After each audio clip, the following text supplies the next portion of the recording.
The New Doctor. Late one October afternoon in the year 1924, a badly dressed young man looked eagerly out of the window of his railway carriage in the almost empty train. Manson had been travelling all day, but the last stage of his long journey to South Wales moved him to great excitement as he thought of the post, his first as a doctor, that he was about to take up in this wild country. Outside, the rain beat down between the mountains on either side of the railway line. The tops of the mountains were hidden by a grey sky, and their sides, which contained many coal mines, looked black and cold. Night was falling, and no trees, no grass could be seen. At a bend in the railway line, a bright red light from an ironworks suddenly came into view, lighting up a number of men who were working with all their strength. At once, a sense of power filled the mountain valley. Manson drew a deep breath. He felt an added call to effort, a sudden hope and promise for the future. It was dark when, half an hour later, his train reached Drenefi. He had arrived at last. Manson jumped from the train and hurried out of the station. In the street, an old man in dirty clothes looked at him carefully and asked, "Are you Dr. Page's new man?" "That's right. Manson's my name. Andrew Manson." Mine's Thomas. I've got the carriage here. Get in." Manson climbed into the carriage, which was badly in need of repair, and they drove in silence through several streets of small, dirty houses. Old Thomas, whose body gave off an unpleasant smell, kept looking strangely at Manson. At last he said, "You've only just left college, eh?" Andrew smiled. "I thought so," old Thomas said scornfully. "The last man left 10 days ago. They never stay for long." "Why?" Andrew asked, trying to hide his anxiety. "The work's too hard, for one reason." "And what are the other reasons?" "You'll soon find out." After leaving the centre of the town, they drove across some rough ground near a coal mine, and then up a narrow, stony road to a house close to the rows of small miners' houses. "This is the house," said Thomas, stopping the horse. Andrew got out of the carriage. The next minute the front door was thrown open, and he was welcomed by a tall woman of about 50. "Well, well, you must be Dr. Manson. Come inside. I'm Dr. Page's sister, Miss Page. I am pleased to see you," she said with a friendly smile. "Our last man was of no use, but I'm sure that I can trust you. Come with me, and I will show you your bedroom." Andrew's room was small and cold, with very little furniture. Andrew looked round the unwelcoming room and remarked politely, "This looks very comfortable, Miss Page." She smiled. "Yes, I think that you will be comfortable. Now, come and meet the doctor." She paused, and then added awkwardly, "I can't remember whether I told you in my letter that the doctor is not well at the moment." Andrew looked at her in sudden surprise. "Oh, it's nothing serious," she said quickly. "He'll soon be fit again." She led Andrew to the end of the passage, where she opened a door and called out to her brother, "Here's Dr. Manson, Edward." As Andrew entered the hot bedroom, which smelt of sickness, Edward Page turned slowly in his bed. He was a big man of perhaps 60, with tired eyes and an expression of great suffering on his face. The light of the oil lamp shining onto his bed showed that one half of his face was stiff and lifeless. The left side of his body had no strength or feeling at all. These signs of a long and most serious illness gave Andrew a shock. There was an awkward silence. "I hope that you won't find the work here too hard," Dr. Page remarked, speaking slowly and with difficulty. "You're very young." "I'm 24, sir," Andrew answered. "But I like work," he added quickly. Page looked at Andrew and said in a tired voice, "I hope that you'll stay." "Goodness, what a thing to say!" cried Miss Page. She smiled at Andrew and then led him downstairs to supper. As Andrew followed her, he felt worried. No mention of Page's illness had been made when he applied for the post. But the doctor was so ill that he would never be fit to work again. Andrew asked himself why his sister had kept this fact secret. "You're lucky, Doctor," Miss Page remarked as they went into the dining room. "There will be no surgery for you tonight. Jenkins has attended to it." "Jenkins?" "He mixes the medicines. He's a useful man, prepared to do anything. He's been acting for the doctor and attending to all the patients during these last 10 days. Andrew again looked at her in surprise. Was this how country doctors ran their practices? Miss Page rang a bell, and a servant with a pale face brought in the supper, looking quickly at Andrew as she entered. "Come along, Annie," cried Miss Page. "This is Dr. Manson." Annie did not answer. She served Andrew with a small piece of cold meat, which he ate without tasting it. During the meal, Miss Page was silent. Then she sat back in her chair and described in a friendly manner the medical system at Drenefi. "All our patients are miners," she explained. "The mining company has 3 doctors on its lists, each of whom employs a younger doctor to help him. Dr. Page now employs you, and Dr. Nichols employs a shameful man called Denny. And then there's Dr. Bramwell. Each miner chooses which of the 3 doctors he wishes to see in times of illness, and the company pays part of his wages each week to the doctor whom he has chosen. The doctor gives a fair share of this money to his helper and keeps the rest for himself." She stopped and looked at Andrew. "I think I understand the system, Miss Page," he said. "Well," she gave a short laugh, "all that you must remember is that you are working for Dr. Page. Never forget that." She looked at the clock and then quickly rose from her chair. Her manner suddenly changed. "There's a woman ill at number 7 Glidar Place. Her husband sent for the doctor a long time ago. You had better go round there immediately," she ordered Andrew.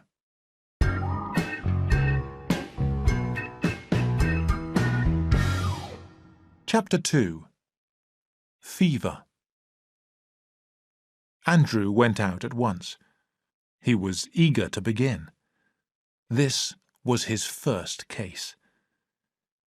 It was still raining as he crossed the black, rough ground and made his way to the main street.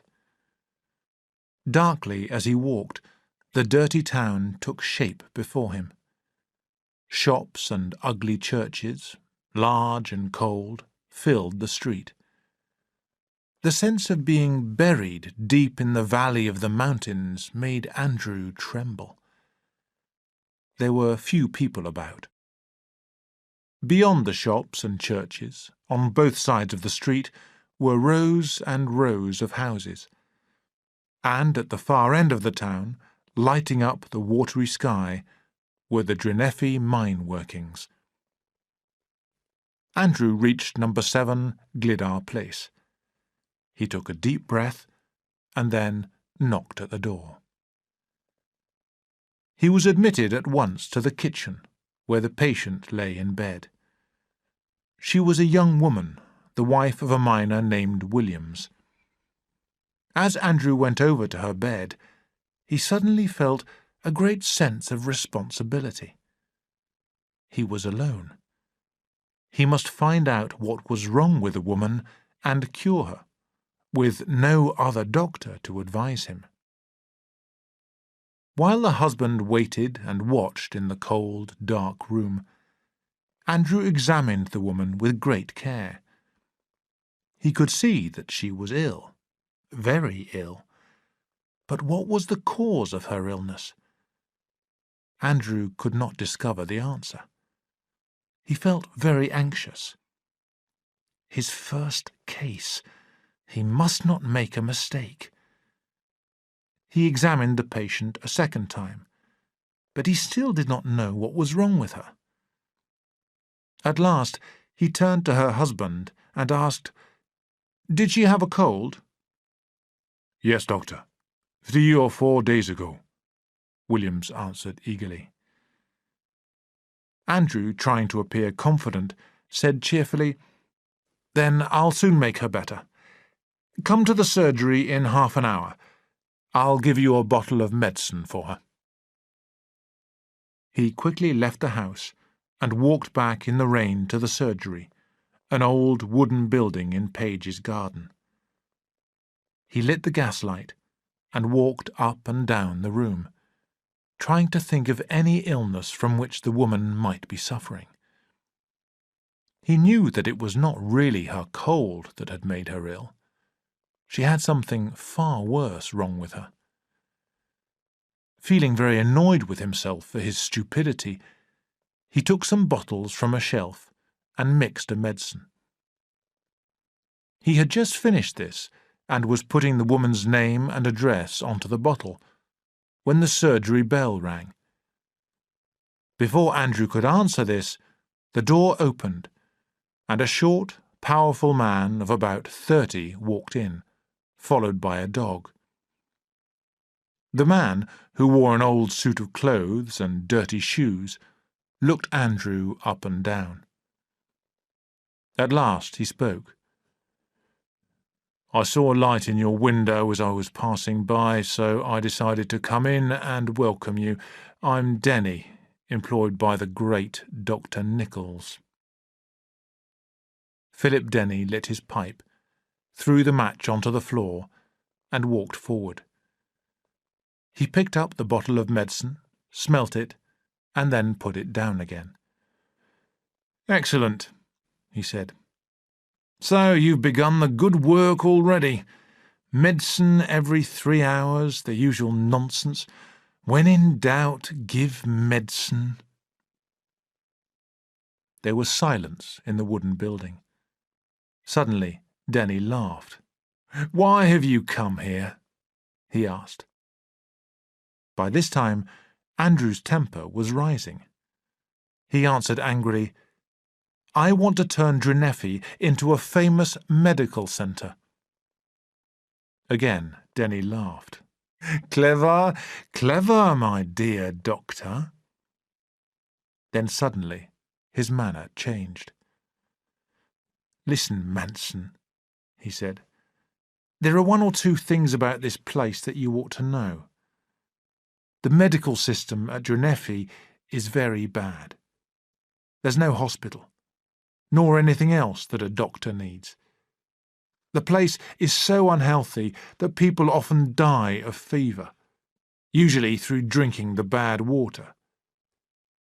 Page was a good doctor, but he's a sick man and will never work again.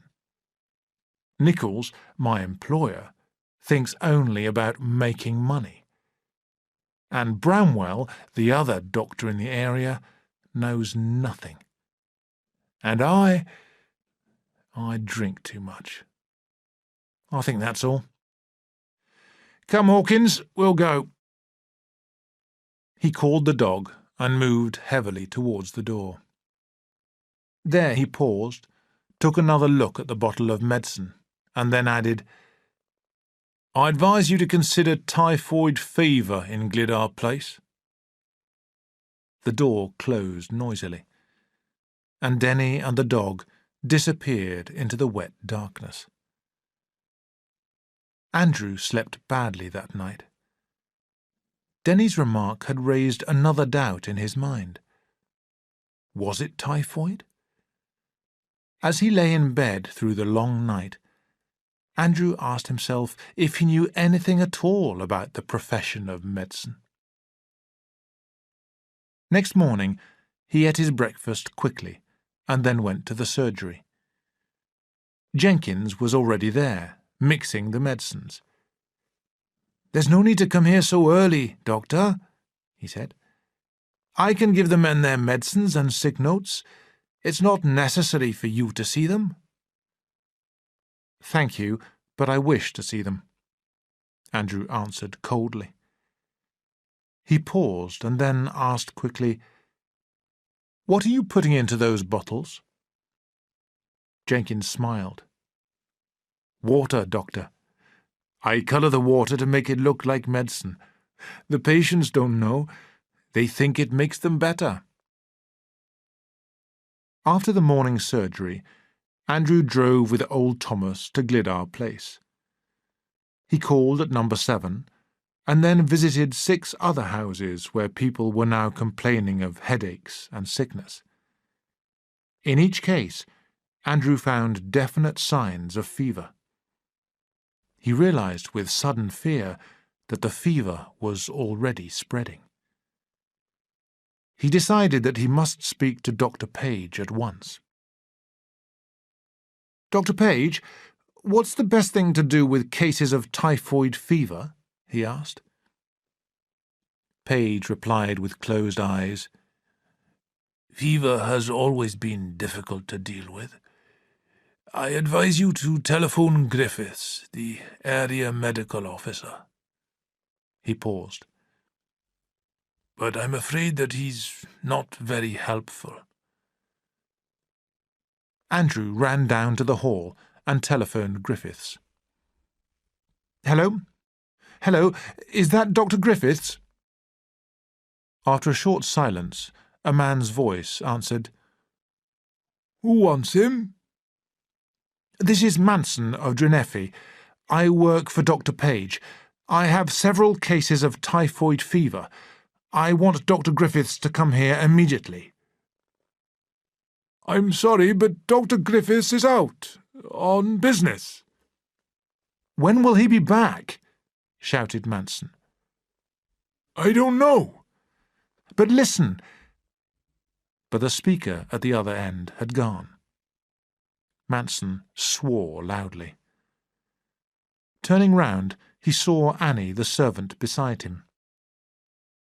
Dr. Griffiths is never at home at this hour of the day, she told him. He's out enjoying himself. But I think that it was Dr. Griffiths who spoke to me. Annie smiled. Perhaps. When he is at home, he pretends that he's out. I shouldn't waste your time on him. That evening, while attending to his surgery patients, Andrew decided to see Denny. It was he who suggested typhoid, he reminded himself. I hate him, but that doesn't matter. I must go to him at once. Denny showed no surprise when Andrew visited him. Well, have you killed anybody yet? He asked in his rude manner. Andrew reddened. "You were right. It is typhoid. I've come to ask your advice." Denny gave a faint smile. "Then you'd better come in. Sit down. Have a drink?" "No, I didn't think that you would." For a few moments he sat in silence, pushing the dog Hawkins with his foot. Then he pointed to the table and said, "Look at that." On the table stood a microscope. Andrew looked through this and saw on a glass plate the bacteria that were responsible for the fever. "You have typhoid cases too, then?" Andrew asked with interest. "4, and all in the same area as yours. These bacteria come from the well in Glidar Place." Andrew looked at him in surprise. "The sewer is the cause of the trouble," Denny continued. "There are holes in it, and the dirt flows through these into the well. I've reported the matter to Griffiths several times, but he refuses to do anything." "It's shameful!" Andrew almost shouted. He got up and moved towards the door. "Thank you for the information. In future, I shall order all my patients in Glidar Place to boil their water." "It's Griffiths who ought to be boiled," Denny laughed.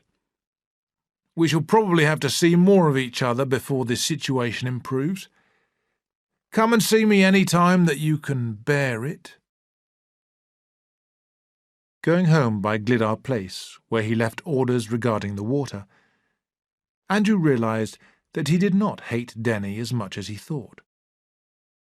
Denny's behaviour seemed strange to Andrew, and when he arrived home, he decided to look up his qualifications in one of Page's old medical books. He found that Denny, who came of a good family, had been educated at an English university and had qualified with good degrees at one of the best hospitals in London. Denny was, in fact, an excellent doctor. He gave his patients the best possible attention and treated them with great kindness. But he refused to give medicines unless they were necessary. Many doctors did not trouble to find out what was really wrong with their patients, but just gave them useless medicines.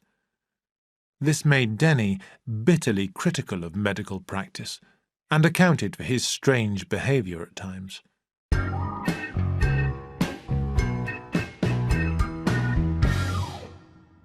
Chapter 3. The Sewer. Andrew worked hard to cure his fever cases. Now that his patients were drinking only boiled water, they quickly began to get better. "I am succeeding," he called out in delight. Then, one day in November, just before lunch, Denny telephoned him. "Manson, I'd like to see you. Can you come to my house at 3 o'clock? It's important." "Very well, I'll be there." Andrew ate his lunch in deep thought. As he ate, Miss Page looked at him suspiciously and asked, "Who telephoned you?" "It was Denny, wasn't it? I told you not to see that man. He's worthless." Andrew replied angrily, "You're wrong, Miss Page. I have found him extremely helpful. He's a bad doctor.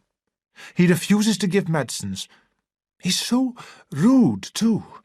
I forbid you to see him." They finished their meal in silence. After lunch, Andrew walked slowly up the street towards Denny's house. Philip greeted him with the news, "Young Jones died this morning, and I have 2 new typhoid cases."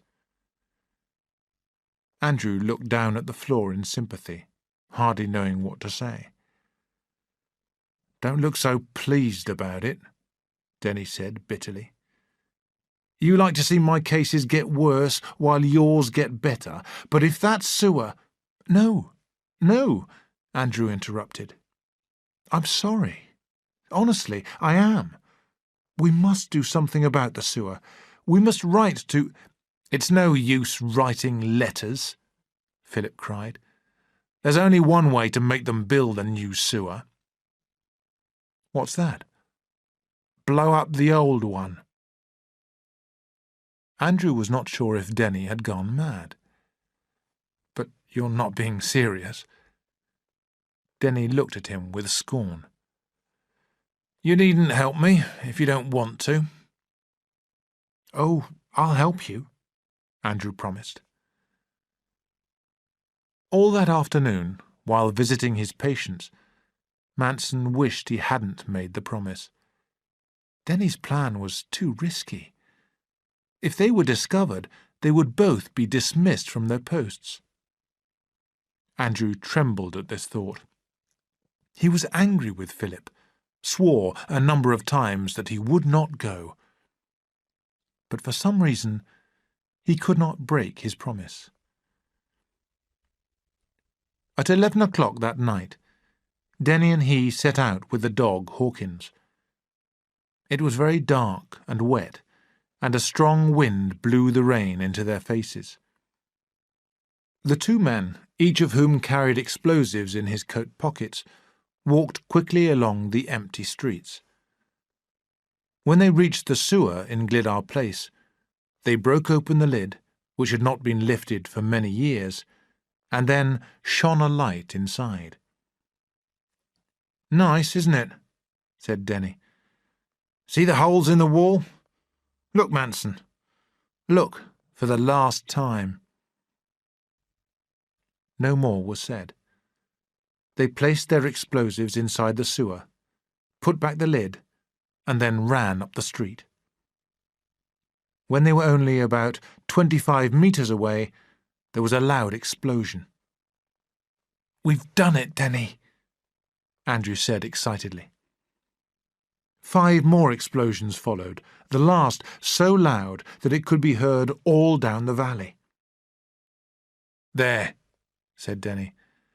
"That's the end of that particular cause of misery." Almost immediately, doors and windows opened, and people ran out of their houses. In a minute, the street was crowded. Making good use of the darkness and the noise, Denny and Manson hurried home. Before 8 o'clock the next morning, Dr. Griffiths arrived on the scene. He had been sent for by several of the most important men in the town, who told their medical officer in loud voices so that everyone could hear that he had neglected his duty most shamefully. When they had finished with him, Griffiths walked over to Denny, who with Manson stood in the crowd listening to the angry exchanges. "Well, Denny," he said, "I'll have to build that new sewer for you now." Denny's face showed no expression. "I warned you about this several months ago," he said coldly. "Don't you remember?" Yes, but how could I guess that the thing would blow up? It's a mystery to me how it happened." The work of building a new sewer began on the following Monday.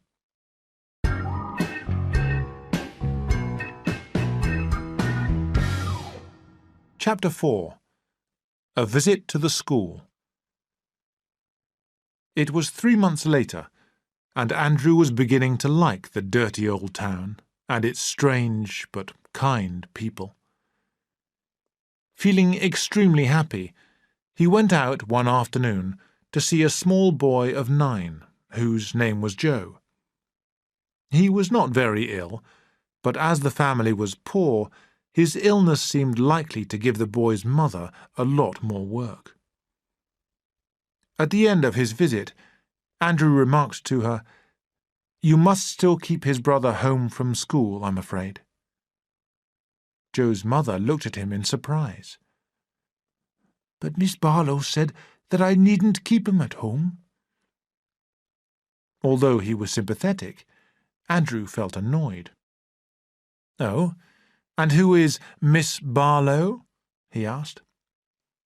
"She's the school teacher. She called to see me this morning." Andrew did not reply. But on leaving the house, he walked straight to the school to see this teacher. When he entered the classroom, all the children were sitting at their desks.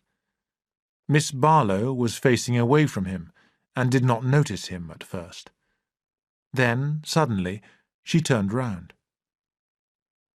She was so different from most schoolteachers he had met that Andrew paused uncertainly. "Are you Miss Barlow?" he asked awkwardly. "Yes." She was a small, attractive, and well-dressed young woman of about 22. She looked at him for a moment and then smiled. "You work for Dr. Page, don't you?" "Never mind about that," he answered coldly. "I am Dr. Manson. You have a boy here whose brother has a serious disease that could spread to other children. He ought to be at home." She smiled again. "Yes, I know." Her refusal to treat his visit seriously made Andrew lose his temper. "Don't you realize that you are breaking the rules by allowing this boy to come to school?" His manner now made Miss Barlow angry, but she replied quietly, "Most of the children here have already had the same illness, and the others are certain to catch it in any case. And if he didn't come to school, he would miss his free milk, which is doing him such a lot of good." "He ought to be at home. You must send that child home at once," Andrew ordered her. Her eyes showed her anger now. "I am in charge of this class. You may be able to tell people in other places what to do, but here I give the orders." "You're breaking the law," he shouted. "I shall have to report you." "Then report me," Miss Barlow replied. She turned to the children and said, "Stand up, children, and say, 'Good morning, Dr. Manson. Thank you for coming.'" The children rose and politely repeated the words. She then showed him out of the door and gently closed it behind him.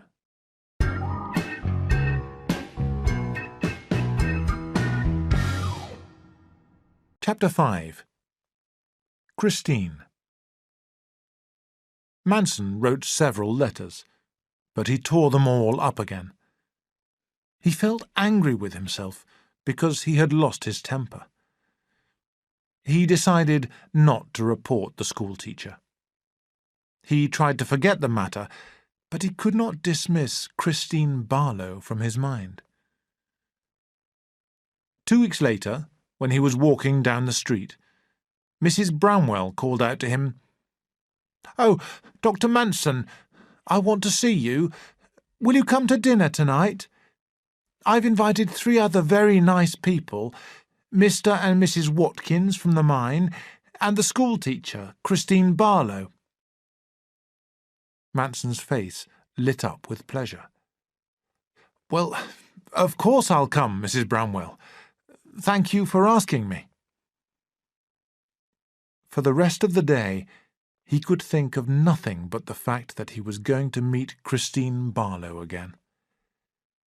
After the evening surgery, he hurried round to the Bramwells' house. He felt very awkward.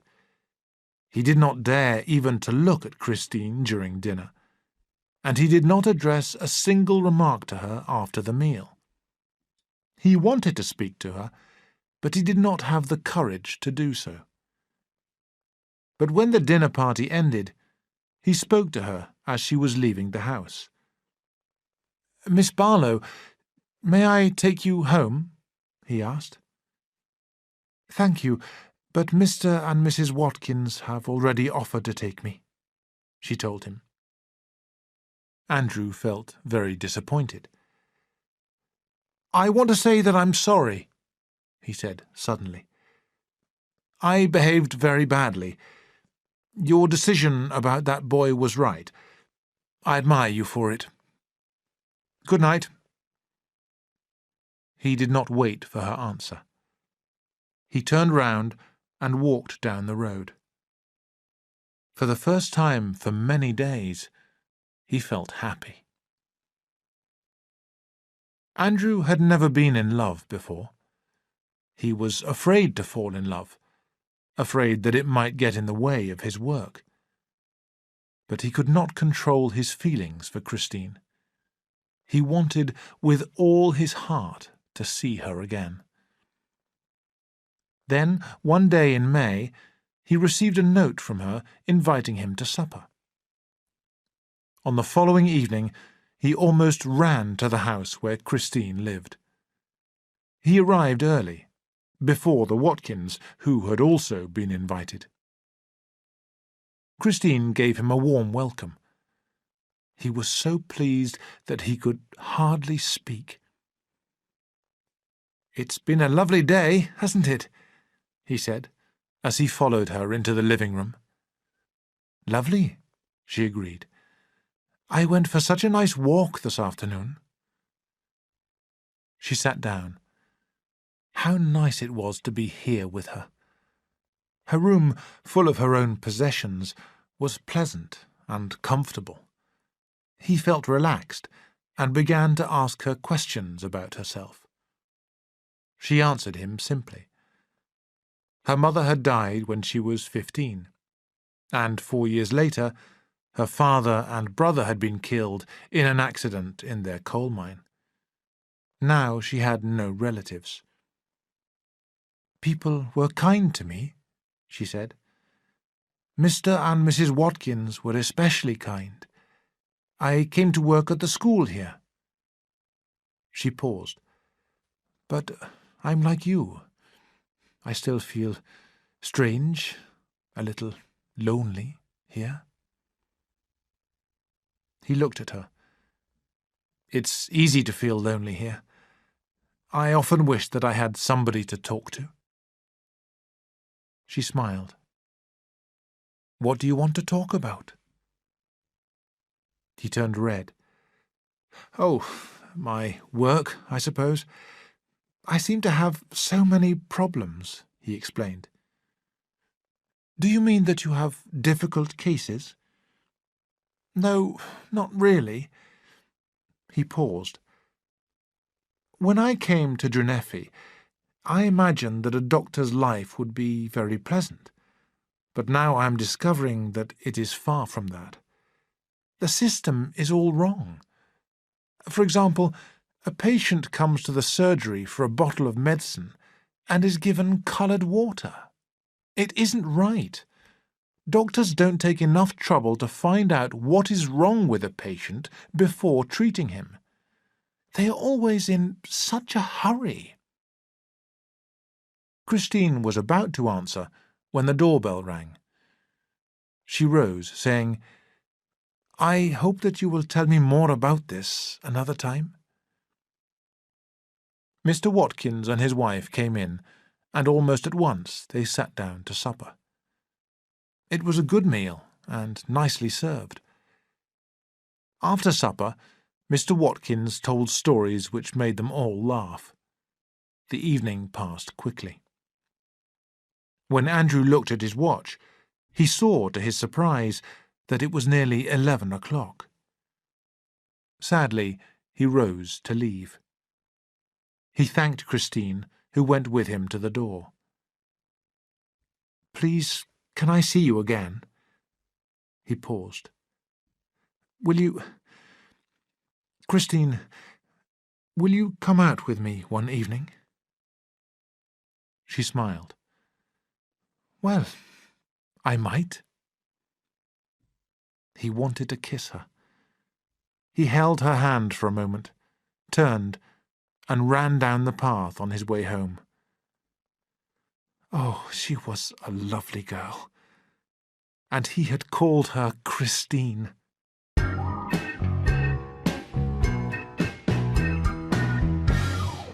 Chapter 6. Curing a Madman. Andrew felt happy, hopeful. This feeling of excitement influenced his work. He wanted to do something to make Christine proud of him. For the next few weeks, he had only very simple cases to attend to, such as cuts on the hand and colds in the head. He began to ask himself if a doctor in such a lonely place would ever have an opportunity to do work of real importance. But then, at 6 o'clock one morning, he was woken by Annie, who, with tears in her eyes, gave him a note from Dr. Bramwell. Andrew quickly opened the envelope and read, "Come at once. I want you to help me with a dangerous madman." "It's my brother Emlyn, Doctor," said Annie, wiping her eyes. "He's been ill for 3 weeks. During the night he suddenly became violent and attacked his wife with a knife. Come quickly, Doctor." Andrew dressed in 3 minutes and went with Annie to Emlyn's home. There he found Bramwell, seated at a table, writing. "Ah, Manson, thank you for coming so quickly," he said. "What's the matter?" "Emlyn has gone mad. We shall have to send him to the mental hospital at once. But, of course, they will not admit him unless a second doctor signs my report, saying that he is mad. That's why I sent for you." "What are your reasons for considering him mad?" Andrew asked. Bramwell read out his report. "It certainly sounds bad," Andrew agreed, when Bramwell had finished. "Well, I'll examine him." Emlyn was in bed, and seated beside him, in case he should become violent again, were 2 of his friends from the mine. At the foot of the bed stood his wife, who was crying. Andrew had a sudden feeling of coldness, almost of fear. He went over to Emlyn, and at first the man hardly recognized him. Andrew spoke to him. Emlyn gave a reply that did not make sense. Then, throwing up his hands, he shouted and threatened Andrew. A silence followed. Emlyn showed all the signs of madness. But for some reason, Andrew doubted whether he was really mad. He kept asking himself why Emlyn should behave like this. There might be some other medical reason. He touched the man's swollen face, and noticed with surprise that his finger left no mark. At once he saw the cause of the trouble. He finished his examination to make certain that he was right, and then went back to Bramwell. "Listen, Bramwell," he said, trying to hide his excitement. "I don't think that we should sign that report." "What? But the man's mad." "That's not my opinion," Andrew answered. "In my opinion, Emlyn is only suffering from a hormone problem." Bramwell was too surprised to speak. "Let us try to cure him instead of sending him to the mental hospital," Andrew suggested. Before Bramwell could argue, Andrew went out of the room. A few minutes later, he returned with Emlyn's wife and told her, with Bramwell listening, what they planned to do. 2 weeks after starting Andrew's new treatment, Emlyn was well enough to leave his sickbed, and in 2 months he was back at work. One evening, he and his wife went to the surgery and told Andrew, "We owe everything to you. We would like you to be our regular doctor in future. Bramwell knows nothing. He's a silly old fool." "You can't change doctors," Andrew answered. "That would not be fair to Bramwell." but Andrew felt pleased that they wished to change. And as soon as they left, he went round to Christine to tell her of his success.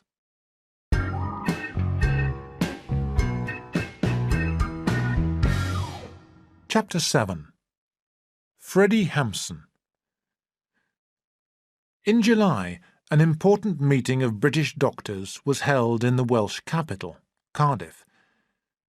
Andrew had not intended to go to this meeting, because of the cost, but a few days before it began, he received a letter from his friend Freddie Hampson, urging him to attend and inviting him to have dinner with him on the Saturday evening. Andrew showed the letter to Christine, with whom he was now very much in love, and asked her, "Will you come with me? I'd like you to meet Hampson." "I'd love to come," she said. On Saturday, Christine and Andrew took the train to Cardiff. Andrew smiled at Christine, who sat on the opposite seat. He wanted to kiss her, to hold her in his arms. Rather breathlessly, he said, "We shall have a happy time this evening. Freddie's a nice man. You'll like him." When they reached Cardiff, they went to the hotel where the meeting was being held. Hampson had not yet arrived. So they stood together, watching the doctors and their wives talking and laughing. After some time, Freddie arrived and headed towards them. "Hello, hello. Sorry I'm late. Well, it's nice to see you again, Andrew. I see that you're still the same old Manson. Why don't you buy yourself a new suit?" Suddenly noticing Christine, he smiled and ordered Andrew, "Introduce me, man! Wake up!" While the two doctors were in their meeting, Christine went out to look at the shops. Then, in the early evening, they met up again in the hotel. Over dinner, Freddie began to talk about the days when he and Andrew had studied medicine together. "I never thought then," he said in a rather scornful manner, "that you would bury yourself in the country like this." "Do you really think that he's buried himself?" Christine asked coldly. There was a pause. Freddie smiled at Andrew. "What did you think of the meeting?" "I suppose," Andrew answered doubtfully, "that the discussions help to keep one's knowledge up to date." "Oh, I don't take any notice of the discussions. Heavens, no. I've come here to meet the doctors, the important doctors who will be useful to me in my profession. You'd be surprised how many useful men there are here. When I return to London, I shall invite them to a meal. Then we shall do business together." "I don't understand, Freddie," Manson said. "It's simple. When rich people come to me, I shall examine them first, and then send them to a second doctor to see if he agrees with my opinion about their illness and the treatment to give. In return, these doctors will send me some of their patients. The patients then have to pay each of us. That's the way to make money." Freddie laughed. "You ought to come to London one day. Then you and I could do business together." Christine looked quickly at Hampson, was about to speak, but then stopped herself. "And now, tell me about yourself, Manson," Freddie continued, smiling. "What have you been doing?" "Oh, nothing much. Most of my patients are coal miners and their families." "That doesn't sound very good." "I enjoy my work," Andrew said. Christine interrupted. "And you do important work." "Yes, I had one interesting case recently." Andrew began to tell Hampson about Emlyn, but Hampson, was not really listening. At 10 o'clock, Andrew and Christine left. As they walked back to the railway station, Andrew asked, "Did you like Hampson?" "No, not much." She paused. "He's too pleased with himself. He considers himself to be so much better than you. I hate that way of talking." Andrew seemed surprised. "I agree that he is rather pleased with himself, but he's really a very nice man." "You must be blind if you can't see the kind of person he is. He only thinks about himself." Andrew had never seen Christine so angry before. They entered the railway station. Andrew wanted a quiet talk with Christine, to clear up their little disagreement, and to tell her of his love for her. But the train was crowded, and they could not be alone. It was late when they reached Drenefi, and Christine looked very tired. So he took her home and said good night.